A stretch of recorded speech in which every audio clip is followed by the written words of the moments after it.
Hello दोस्तों, ज्ञान की रफ्तार यूट्यूब चैनल में आप सभी का स्वागत है। आज का जो हमारा टॉपिक है वह है डिविजिबिलिटी रूल यानी कि विभाज्यता के नियम। इसमें हम 13, 17, 19, 30, 23 और 29 से विभक्त होने वाली संख्याओं के नियम को सीखेंगे कि इनमें से कौन कौन सी संख्याएं इन संख्याओं से विभक्त होती हैं। बात की जाए डिविजिबिलिटी रूल की, तो इससे पहले हमने 2 से लेकर 11 तक की डिविजिबिलिटी रूल को सीख लिया है। मैंने वीडियो के डिस्क्रिप्शन में भी उसका लिंक दे दिया है, आप वहाँ पे जाके क्लिक करके उस वीडियोज़ को देख सकते हैं। यदि आप हमारे चैनल पर नए हैं तो प्लीज़ चैनल को लाइक, सब्सक्राइब, शेयर कर दीजिएगा और बेल आइकन को प्रेस कर दीजिएगा ताकि आने वाले वीडियोज़ का नोटिफिकेशन आप लोगों को मिल सके। आप लोगों को इस वीडियोज़ का PDF चाहिए तो आप मेरे टेलीग्राम चैनल ज्ञान की रफ्तार विद धीरज पांडे से ऐड हो सकते हैं और वहाँ पे आप टेलीग्राम चैनल पर जाके इन वीडियोज़ का PDF प्राप्त कर सकते हैं। वैसे मैंने वीडियो का डिस्क्रिप्शन में भी अपने टेलीग्राम लिंक का चैनल भी दे दिया, आप वहाँ पे भी जाके क्लिक करके हमारे टेलीग्राम चैनल से जुड़ सकते हैं। चलिए दोस्तों, आज का वीडियो स्टार्ट करते हैं। डिविजिबिलिटी रूल, विभाज्यता के नियम। अब इसमें हम सीखेंगे 13 से विभक्त होने का नियम। 13 से विभक्त होने का नियम मतलब यदि इकाई के अंक को छोड़कर शेष बची संख्या में इकाई का अंक 4 से गुणा करके जोड़ देने के बाद बची संख्या 13 से विभक्त है तो दी गई संख्या 13 से विभक्त होगी। इतना करने के बाद भी यदि संख्या बड़ी लगे तो इस प्रक्रिया को तब तक दोहराएंगे जब तक संख्या छोटी ना हो जाए, ताकि आसानी से पता चल सके कि वह संख्या 13 से विभाज्य है कि नहीं। अब एग्जाम्पल देखिए, आप लोगों को समझ में आएगा। जैसे आपका एग्जाम्पल दिया हुआ है 182। अब आपको देखना है कि यह संख्या 13 से विभक्त है कि नहीं, तो आपको क्या करना है, जैसा कि ऊपर रूल में बताया गया है कि इकाई की संख्या को, इकाई का अंक कौन सा है इसमें, यूनिट प्लेस कौन सा है, 2 है। इकाई की संख्या को 4 से गुणा करते हैं। आपका 2 है, आपने इसको 4 से गुणा किया, क्या आया, 8 आया। 4 से गुणा करने के बाद जो बाकी बची संख्या है, बाकी बची संख्या आपकी क्या है, 18। उसमें हम 4 से गुणा करने के बाद इकाई के अंक को जो संख्या आती है उसको ऐड कर देते हैं। तो कितना आई है, 8 आई है। तो इसको ऐड कर दिया किसमें, बाकी बची संख्या में, यानी कि 18 में। तो 18 8 26, बाकी बची संख्या में ऐड करने के बाद जो संख्या आती है, क्या आई आपकी, 26 आई। यदि वह संख्या 13 से विभक्त है तो दी गई संख्या 13 से विभक्त होगी। तो आपका जो 26 है दोस्तों, 13 दूना 26, यानी कि 26 जो है वो 13 से विभक्त है। इसलिए आपकी दी गई संख्या 182 जो है वो 13 से विभक्त होगी। अब आप लोग सोच रहे होंगे कि यदि बड़ी संख्या हो तो क्या करेंगे। देखिए एग्जाम्पल से फिर से समझिए, यदि बड़ी संख्या दी गई हो तो क्या करेंगे। दी हुई यह संख्या आपकी 152 23, यानी 15 2 2 3। इसमें क्या करना है, रूल वही है, इकाई के अंक को 4 से गुणा करना है। इकाई का अंक क्या है आपका, यूनिट प्लेस क्या है, 3 है। 4 से मल्टीप्लाई किया आपने, आया आपका 12। अब बाकी बची संख्या आपकी क्या है, 1522 है।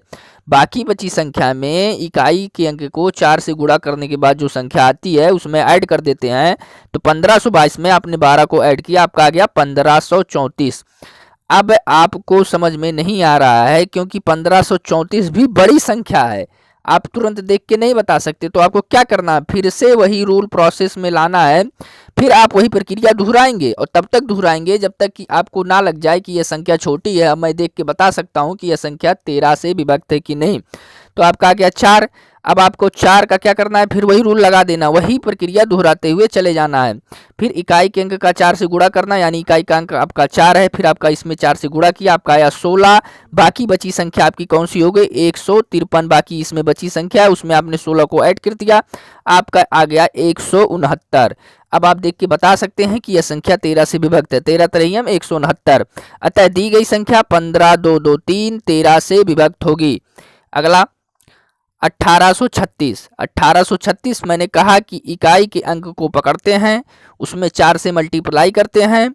4 से मल्टीप्लाई करने के बाद जो संख्या आती है, यानी कि जो 24 आई है आपकी, बाकी बची संख्या यानी 183 में जोड़ देते हैं। उसके बाद जोड़ने के बाद जो संख्या आती है, यदि वह संख्या 13 से विभक्त है तो दी गई संख्या 13 से विभक्त होगी। लेकिन आपको अभी भी 207 देखने में बड़ा लग रहा है तो आप सीधे फिर नहीं चेक करेंगे, फिर वही प्रोसेस दोहराएंगे। फिर आप इसको और छोटा बनाएंगे, इसको और छोटा बनाने के लिए आपका क्या करेंगे, फिर वही रूल लगाएंगे, यानी कि दी गई संख्या कि इकाई का अंक, फिर इसमें आप इकाई का अंक ढूंढेंगे। फिर आपका इकाई का अंक 7 है, 4 से आप मल्टीप्लाई किए करेंगे, आपका 28 आ जाएगा। फिर आपकी जो बाकी बची संख्या इसमें वो 20 है, 20 में आपने 28 को ऐड किया, आपका 48 आ गया। अब 48 जो है वो 13 से विभक्त नहीं है दोस्तों, इसलिए दी गई संख्या ये जो होगी आपकी वो 13 से विभक्त नहीं होगी। 1836 जो दी गई संख्या आपकी वह 13 से विभक्त नहीं होगी। अब 17 से विभक्त होने का नियम सीखते हैं। यदि इकाई के अंक को छोड़कर शेष बची संख्या में इकाई का अंक 12 से गुणा करके जोड़ देने के बाद बची संख्या 17 से विभक्त हो तो दी गई संख्या 17 से विभक्त होगी। इतना करने के बाद भी यदि संख्या बड़ी लगे तो इस प्रक्रिया को तब तक दोहराएंगे जब तक संख्या छोटी ना हो जाए, ताकि आसानी से पता चल सके। कुछ नहीं, ऊपर जैसे हमने सीखा है उसमें बस हमने ये सीखा है कि 4 से गुणा करना है, इस वाले में हमको बस 12 से गुणा करना है और रूल वही फॉलो करना है। 12 से गुणा करने के बाद इकाई के अंक में 12 से गुणा करने के बाद बाकी बची संख्या में जोड़ देंगे। इसके बाद यदि कोई नंबर आ रहा है वह नंबर अगर 17 से विभक्त है तो दी गई संख्या 17 से विभक्त होगी। यदि नंबर बड़ा आ रहा है तो इस प्रक्रिया को तब तक दोहराएंगे कि जब तक कि नंबर छोटा ना हो जाए और हमें देख के पता चल जाए कि यह संख्या 17 से विभक्त है कि नहीं। बस कुछ नहीं करना है, सेम वही प्रोसेस। आपकी संख्या दी हुई है 186 15, इसमें आपने क्या किया, इकाई के अंक को पकड़ा। इकाई का अंक आपका 5 है। जैसा कि हमने कहा कि 17 से विभक्त होने के नियम में आपको इकाई के अंक से 12 का मल्टीप्लाई करना पड़ेगा, यानी आपने 12 का मल्टीप्लाई किया 5 में, आपका आ गया 60 यानी कि 60। बाकी बची संख्या आपकी क्या हो गई, 1861। 5 को छोड़ने के बाद बाकी बची संख्या आपकी हो गई 1861। 1861 में आपने 60 को ऐड कर दिया जो कि 12 से मल्टीप्लाई करने पे आया था, आपका 1921 बन गया। अब ये संख्या 1921 आपको देखने में बड़ी लग रही है, यानी कि उसको आपको और छोटा करना है। आपको और छोटा करने पर ही पता चलेगा कि यह संख्या 17 से विभक्त है कि नहीं। फिर आपने इसकी इकाई का अंक 1 लिया, 12 से मल्टीप्लाई किया, आपका फिर 12 हो गया। फिर बाकी बची संख्या जो है 1921 में इकाई का अंक जो है आपका 1 है, इसका आपने 12 से मल्टीप्लाई किया, आपकी संख्या 12 आ गई। 12 को आपने फिर 192 में जोड़ दिया, क्योंकि आपका जो रिमेनिंग पार्ट है 1 को छोड़ने के बाद वो 192 बन रहा है, आपका 204 आ गया। अभी भी आप देख के नहीं बता सकते कि यह संख्या 17 से विभक्त है कि नहीं, क्योंकि ये थोड़ा अभी लंबा ही नंबर है, थोड़ा बड़ा नंबर है। इसको आप और छोटा करना चाहते हैं, फिर आप वही रूल फॉलो कर दीजिए। आपको 12 से मल्टीप्लाई करना है 4 का, 12 चौक 48 हो गया। बाकी बची संख्या आपकी जो 20 है, 20 में 48 को ऐड कर दिया, आपका 68 आ गया। 17 चौक 68 यानी कि 68 जो है वो 17 से विभक्त है, इसलिए दी गई संख्या 18615 भी 17 से विभक्त होगी। अगला एग्जाम्पल 2601। 2601 दिया है दोस्तों, आपको क्या करना है, इकाई के अंक में 12 से गुणा करना है, आपका 12 आ गया। बाकी बची संख्या जो है, यानी कि बाकी बची संख्या आपकी 260 है, उसमें इकाई के अंक से गुणा करने के बाद जो नंबर आए उसको ऐड कर देना है, यानी कि 12 आपने ऐड कर दिया। 260 में 12 ऐड किया, 272 हो गया। अब चूंकि अभी भी आपको यह 272 बड़ा लग रहा है तो आप एक लाइन और इस प्रोसेस को कर दीजिए ताकि संख्या छोटी हो जाए और आप देख के ही बता सके कि यह संख्या 17 से विभक्त होगी कि नहीं। फिर आपने इकाई के अंक को पकड़ा, इकाई का अंक 2 है। जैसा कि आपको पता है कि इकाई के अंक में 12 से गुणा करते हैं, फिर उसके बाद गुणा करने के बाद 24 आ गया। जो संख्या आती है बाकी बची संख्या, यानी बाकी बची संख्या यानी कि इकाई के अंक को छोड़ने के बाद जो संख्या बची यानी कि 27 बची, उस संख्या में इकाई के अंक का 12 से गुणा करने पर जो संख्या आती है उसको जोड़ देते हैं, यानी कि बाकी बची संख्या 27 है। इकाई के अंक से गुणा करने पे 24 आई है, 27 24 हमने जोड़ दिया, 51 हो गया, यानी कि 51 जो है वह 17 से विभक्त होगी। चलिए अगला, आपकी दी गई संख्या है 2601, या संख्या 17 से विभक्त होगी। अब अगला एग्जाम्पल संख्या 1322। संख्या 1322 में आपको क्या करना है दोस्तों, संख्या 1322 में आपको क्या करना है, इकाई के अंक को पकड़ना है। इकाई का अंक आपका 2 है, 2 में आपने 12 से गुणा किया, आपका 24 आ गया। बाकी बची संख्या में जोड़ देना है, यानी कि कौन सी बाकी बची संख्या है, यानी इकाई के अंक को छोड़ने के बाद जो संख्या बची, यानी कि 132 बची। 132 में आपको किसको जोड़ना है, इकाई के अंक को 12 से गुणा करने के बाद जो नंबर आता है उसको जोड़ना है। जोड़ दिया आपने, 156 हो गया। अभी भी आपको पता नहीं चल पा रहा है क्योंकि थोड़ा नंबर बड़ा है, फिर आपको इसको और छोटा करना चाहते हैं तो आपको क्या करना है, वही फिर से रूल, यानी इकाई के अंक में 12 से गुणा, यानी इकाई का अंक जो है आपका, इकाई का अंक जो है आपका वो 6 है दोस्तों यहाँ पे। फिर आपका 12 छक 72 हो गया। अब 12 छक 72 हो गया, फिर आपने यहाँ पे बाकी बची संख्या में, यानी बाकी बची संख्या आपकी 15 है, 15 में आपने 72 को ऐड कर दिया, आपका 87 आ गया। अब आपने देखा कि 87 जो है वो दी गई संख्या 1322, 87 जो है वो 17 से विभक्त नहीं है। 17 पचा 85, 17 छक्का 102, अतः दी गई संख्या 1322 17 से विभक्त नहीं होगी। कुछ नहीं करना है, ये जो नियम आपको दिया हुआ है बस वही सब में यही बताया गया, बस आपको इकाई के अंक में किस अंक से गुणा करना है, बस आपको यही चेंज करना है। 13 से विभक्त के नियम में आपने इकाई के अंक में किससे गुणा किया था? 4 से गुणा किया था। और 17 से विभक्त के नियम ने आपने 12 से गुणा किया था। 19 से विभक्त के नियम में आप क्या करेंगे? इकाई के अंक में किससे गुणा करेंगे? 2 से। जैसा कि दिया हुआ है, यदि इकाई के अंक को छोड़कर शेष बची संख्या में इकाई का अंक 2 से गुणा करके जोड़ देने के बाद बची संख्या 19 से विभक्त है तो दी गई संख्या 19 से विभक्त होगी। इतना करने के बाद भी यदि संख्या बड़ी लगे तो इस प्रक्रिया को तब तक दोहराएंगे जब तक कि संख्या छोटी ना हो जाए, ताकि आसानी से पता चल सके। तो देखिए आपका जो नंबर दिया हुआ है वो दिया हुआ है 14345। आपका इकाई का अंक क्या है? आपका इकाई का अंक 5 है। इसमें आपको क्या करना है? इकाई के अंक में 2 से गुणा करना है। आपका क्या हो गया? 10 आ गया। अब 10 को ऐड करना है। किस में ऐड करना है? बाकी बची संख्या, इकाई के अंक को छोड़ने के बाद जो बाकी बची संख्या आपकी है 1434। इकाई के अंक को जब आप छोड़ देंगे तो आपकी जो बाकी बची संख्या होगी, यही देखिए 1434 होगी। इसमें जो 10 आया उसको ऐड कर देंगे तो आपका 1444 हो गया। अभी भी आप इसको देख के नहीं बता सकते कि यह संख्या 19 से विभक्त है कि नहीं। क्यों? क्योंकि अभी भी संख्या आपको बड़ी लग रही है। फिर से वही प्रक्रिया दोहराएंगे। इकाई के अंक को पकड़ेंगे। इकाई का अंक आपका 4 है, उसको उसमें 2 से मल्टीप्लाई करेंगे। 4 दूना 8 हो गया। बाकी बची संख्या जो आपकी 144, उसमें 8 को ऐड कर दिया, 152 हो गया। अभी भी आपको संख्या बड़ी लग रही है। फिर आप क्या करेंगे? वही प्रोसेस फिर दोहराएंगे। इकाई का अंक 2 है, 2 का 2 से मल्टीप्लाई कर दिया। जैसा कि 19 से विभक्त के नियम में है कि इकाई के अंक में 2 से मल्टीप्लाई करते हैं। मल्टीप्लाई करने के बाद आपका 4 आ गया। आपकी जो बाकी बची रिमेनिंग संख्या है वो 15 है। 15 में आपने 4 को ऐड किया, आपका 19 हो गया। चलिए दोस्तों अगला एग्जाम्पल। अतः आपकी जो 19 है वह 19 से विभक्त होती है, यानी कि दी गई संख्या आपकी 14345 19 से विभक्त होगी। अगला एग्जाम्पल आपका 4598। 4598 में आपको क्या करना है? जो आपका इकाई का अंक है यानी कि 8, इसमें आपको 2 से मल्टीप्लाई करना है। 2 से मल्टीप्लाई करने के बाद आपका 16 आ गया। 16 को बाकी बची संख्या यानी कि आपकी जो 459 है, यानी इकाई के अंक को छोड़ने के बाद जो संख्या आई है 459, उसमें 16 को ऐड कर देना है। आपका 475 हो गया। अभी भी आपको यह संख्या बड़ी लग रही है तो फिर इकाई के अंक को पकड़ेंगे और 2 से मल्टीप्लाई करेंगे। आपका 10 आ गया। बाकी बची संख्या आपकी 47 है, उसमें 47 में आपने 10 को ऐड कर दिया, 57। अब यह 57 जो है दोस्तों वह 19 थी, 57 19 से विभक्त है। अतः दी गई संख्या 4598 भी 19 से विभक्त होगी।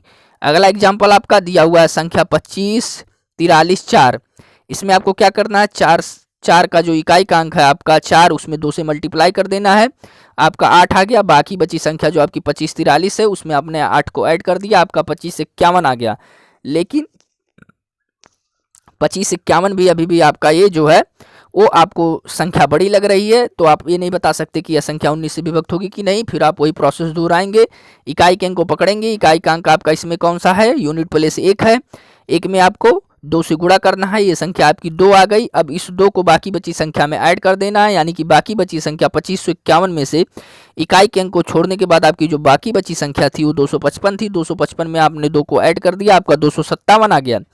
257 भी आप देखकर नहीं बता सकते कि यह संख्या 19 से विभक्त है कि नहीं, क्योंकि यह संख्या अभी भी बड़ी लग रही है। आपको कॉपी और पेन उठा के इस संख्या को डिवाइड करना पड़ेगा। इस वजह से आप अभी भी यही प्रोसेस अपना लीजिए। फिर आपने इकाई के अंक को पकड़ा यानी कि 7 को पकड़ा। इसके बाद आपने 2 से मल्टीप्लाई किया, आपका 14 आ गया। अब 14 को आप क्या करेंगे? बाकी बची संख्या यानी इकाई के अंक को छोड़ने के बाद जो बाकी बची संख्या आपकी 25 है, इसमें आपने 14 को ऐड कर दिया, आपका 39 आ गया। अब 39 जो है दोस्तों वो 19 से विभक्त नहीं है। अतः दी गई संख्या आपकी 254 34 19 से विभक्त नहीं होगी।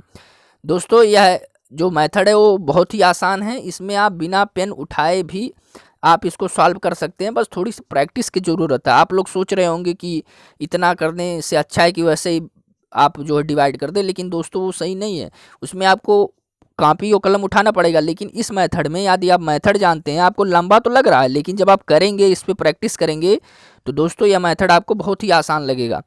चलिए अगला 23 से विभक्त होने का नियम। 23 से विभक्त होने के नियम में क्या है? कुछ नहीं करना है आपको। सेम प्रोसेस जो आपको मैंने बताया कि बस इकाई के अंक को चेंज करते रहना है। उसमें 13 से विभक्त के नियम में हमने 4 से मल्टीप्लाई किया इकाई के अंक में। उसके बाद 17 से विभक्त के नियम में हमने 7 से मल्टीप्लाई किया इकाई के अंक में। और 19 से विभक्त के नियम में हमने किससे मल्टीप्लाई किया? 2 से मल्टीप्लाई किया। अब 23 से विभक्त के नियम में हम क्या करेंगे? 7 से मल्टीप्लाई करेंगे। यही दोस्तों सेम वही नियम, यदि इकाई के अंक को छोड़कर शेष बची संख्या में 7 से गुणा करके जोड़ देने के बाद बची संख्या 23 से विभक्त हो तो दी गई संख्या 23 से विभक्त होगी। इतना करने के बाद भी यदि संख्या बड़ी लगे तो इस प्रक्रिया को तब तक दोहराएंगे जब तक संख्या छोटी ना हो जाए, ताकि आसानी से पता चल सके। इसमें क्या करना है, बस 7 से मल्टीप्लाई करना है और 7 से मल्टीप्लाई करने के बाद बाकी बची संख्या में जोड़ते हुए चले जाना। सेम वही रूल है, बस इकाई के अंक को चेंज करते जाना है। जैसे देखिए संख्या आपकी दी हुई है 3381, आपका इकाई का अंक 1 है। मैंने कहा कि अगर जो 23 से विभक्त का नियम चेक करना है तो इकाई के अंक में आपको 7 से मल्टीप्लाई करना है, यानी 1 गुणे 7 बराबर 7। बाकी बची संख्या आपकी 338 है। 338 में जो संख्या आई है इकाई के अंक का मल्टीप्लाई करने पे 7 से उसको ऐड कर देना है, यानी कि जो है आपका 7 आया है। फिर इसमें 338 धन 7 बराबर आपका 345 हो गया।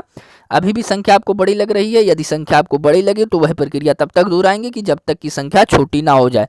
अब 345 में फिर वही नियम लगा देंगे, आप इकाई के अंक को पकड़ेंगे। इकाई का अंक आपका 5 है, इसको 7 से मल्टीप्लाई करना है, यानी 5 7 35 हो गया। बाकी बची संख्या आपकी 34 है, 34 में 35 को जोड़ दिया, यानी कि 69 हो गया। अतः दी गई संख्या आपकी जो है 69 जो है आपकी वो 23 3 69, यानी 23 से विभक्त है। अतः दी गई संख्या 33 81 23 से विभक्त होगी। अगला नंबर आपका 339 48 दिया हुआ है, आपको चेक करना है कि यह संख्या 23 से डिविजिबल है कि नहीं। आपको क्या करना है, मैंने ये कहा कि इकाई के अंक को पकड़ना है। इकाई का अंक आपका 8 है, मल्टीप्लाई किससे करना है, 7 से मल्टीप्लाई करना है जब आपको 23 से विभक्त होने का नियम चेक करना हो तो 8 7 56 आ गया। आपको 56 ऐड करना है, किसमें ऐड करना है, बाकी बची संख्या। कौन सी बाकी बची संख्या, जो इकाई के अंक को छोड़कर बाकी बची संख्या, यानी कि 3394। 3394 में आपने 56 को ऐड किया, आपका 3450 आ गया। अभी भी यह संख्या आपको बड़ी लग रही है, संख्या बड़ी है भी, तो आपको यह प्रोसेस तब तक दोहराएंगे जब तक कि संख्या छोटी ना हो जाए, यानी कि अभी हम स्टेप बाय स्टेप और चलेंगे। तो 3450 में फिर क्या करना है, फिर वही रूल दोहराना है। इकाई के अंक को पकड़ना है और इकाई के अंक में 7 से मल्टीप्लाई कर देना है, आपका 0 आ गया। अब इस 0 को आपको ऐड करना है, किसमें ऐड करना है, इकाई के अंक को छोड़ने के बाद जो संख्या आपकी बची थी, यानी कि 345 जो आपकी बची थी, उसमें आपने 0 को ऐड कर दिया, आपका 345 आ गया। 345 भी देखने में बड़ा लग रहा है, तो एक स्टेप आप और आगे जाइए। एक स्टेप में आपको क्या करना है, फिर से वही इकाई के अंक पकड़ना है, 7 से मल्टीप्लाई कर दिया, 35 आ गया। 35 जो आ गया आपकी बाकी बची संख्या में जोड़ देना है। कौन सी बाकी बची संख्या, जो 5 को छोड़ने के बाद बन रही है, यानी कि 34। अब 34 35 69 हो गया। अब 23 3 69, 69 जो है दोस्तों वो 23 से विभक्त है। अतः आपकी दी गई संख्या 339 48 जो है वो 23 से विभक्त होगी। 29 से विभक्त के नियम में क्या करना है, इसमें आपको इकाई के अंक में 3 से गुणा करना है। बस आपको इकाई का अंक ही ध्यान रखना है कि हम इकाई के अंक में कौन सी नंबर से गुणा करेंगे। अलग अलग विभक्त के नियम में 13 में कौन से, 17 में कौन से, 19 में कौन से, 23 में कौन से और 29 में कौन से नंबर से हम इकाई के अंक में गुणा करेंगे। आपको बस यही ध्यान रखना है, मेथड सबका सेम ही है, गुणा करके बाकी बची संख्या में जोड़ के बस चेक ही करना है। चलिए दोस्तों 29 से विभक्त के नियम में आपको क्या करना है, 3 से गुणा करना है, यानी कि वही सेम चीज़, यदि इकाई के अंक को छोड़कर शेष बची संख्या में इकाई का अंक 3 से गुणा कर देने के बाद बाकी बची संख्या 19 से विभक्त है तो दी गई संख्या 29 से विभक्त होगी। इतना करने के बाद भी यदि संख्या बड़ी लगे तो इस प्रक्रिया को तब तक दोहराएंगे जब तक कि संख्या छोटी ना हो जाए, ताकि आसानी से पता चल सके। आप देखिए एग्जाम्पल दिया हुआ है 2504, इकाई के अंक में किससे गुणा करना है, इसमें 3 से गुणा करना है। इकाई के अंक में आपने 3 से गुणा किया, 4 में 3 से गुणा किया, आपकी 12 आया। बाकी बची संख्या में जोड़ देना है। कौन सी बाकी बची संख्या, जो इकाई के अंक को छोड़ने के बाद बच रही है, यानी कि 2540। 2540 में आपको 12 को ऐड कर देना है, आपका 2552 आ गया। फिर यह संख्या आपको बड़ी लग रही है, फिर यह प्रोसेस आप दोहराएंगे, यानी कि इकाई के अंक 2 है आपका, इसमें 2 में आपने 3 से मल्टीप्लाई कर दिया, यानी कि आपका 6 आ गया। 6 किस में जोड़ना है, बाकी बची संख्या में, इकाई के अंक को छोड़ के बाकी बची संख्या में। तो इकाई का अंक 2 है, इसको आपने छोड़ दिया तो बाकी बची संख्या आपकी 255 हो गई। 255 में आपने 6 को ऐड कर दिया, आपका 261 हो गया। अभी भी आप आसानी से नहीं बता सकते कि यह संख्या 29 से विभक्त की नहीं, तो आपको फिर एक स्टेप और जाना है। फिर वही प्रोसेस, इकाई के अंक को पकड़ना है, 3 से मल्टीप्लाई करना है, 3 आ गया। बाकी बची संख्या, कौन सी बाकी बची संख्या, इकाई के अंक को छोड़ने के बाद बाकी बची संख्या, यानी इकाई का अंक कौन है, 1 है, यानी कि बाकी बची संख्या आपकी क्या है, 26 है। 26 में जोड़ देना है, कौन सी संख्या जोड़ देनी है, जो इकाई के अंक में 3 से मल्टीप्लाई करने पे आया है, यानी कि 3 आया, यानी कि 26 3 29। अब आपको पता चल गया 29 क्या है, 29 से विभाज्य है, इसलिए आपकी जो नंबर दी हुई है 25404, यह संख्या आपकी 29 से विभक्त होगी। अगली संख्या आपकी दी हुई है 5916। क्या करना है, इकाई के अंक को पकड़ना है, इकाई का अंक क्या है, 6 है, किससे मल्टीप्लाई करना है, 3 से मल्टीप्लाई करना है, आ गया 18। 18 को क्या करना है, ऐड करना है, किस में ऐड करना है, बाकी बची संख्या कौन सी? इकाई के अंक को छोड़ने के बाद वाली। इकाई के अंक को छोड़ने के बाद वाली संख्या क्या है? 591। 591 में आपने 18 को ऐड कर दिया, आपका 609 आ गया। अब अभी भी आपको यह संख्या बड़ी लग रही है, फिर से वही प्रोसेस, फिर से वही स्टेप अपनाएंगे। इकाई के अंक को पकड़ेंगे, इकाई का अंक 9 है, 3 से मल्टीप्लाई किया आपने, 27 आ गया। 27 को ऐड करेंगे, किस में ऐड करेंगे? जो आपकी बाकी बची संख्या है। कौन सी बाकी बची संख्या? इकाई के अंक को छोड़ने के बाद वाली, यानी कि 60। 60 प्लस 27 बराबर 87, और 29 तियां 87 आपको पता है दोस्तों। इस वजह से आपको पता चल गया कि वो 87 जो है 29 से विभक्त है, अतः दी गई संख्या आपकी 5916 भी 29 से विभक्त होगी। दोस्तों उम्मीद है कि यह वीडियो आप लोगों को पसंद आया होगा। यदि पसंद आया तो प्लीज़ चैनल को लाइक, सब्सक्राइब, शेयर कर दीजिएगा और बेल आइकन को प्रेस कर दीजिएगा, ताकि आने वाली वीडियोज़ का नोटिफिकेशन आप लोगों को मिल सके। इसका पीडीएफ आपको मेरे टेलीग्राम चैनल ज्ञान की रफ्तार विद धीरज पांडे में मिल जाएगा। और मैं अपना अगला जो वीडियो है इससे संबंधित जल्द ही लाऊंगा, मैथ से संबंधित।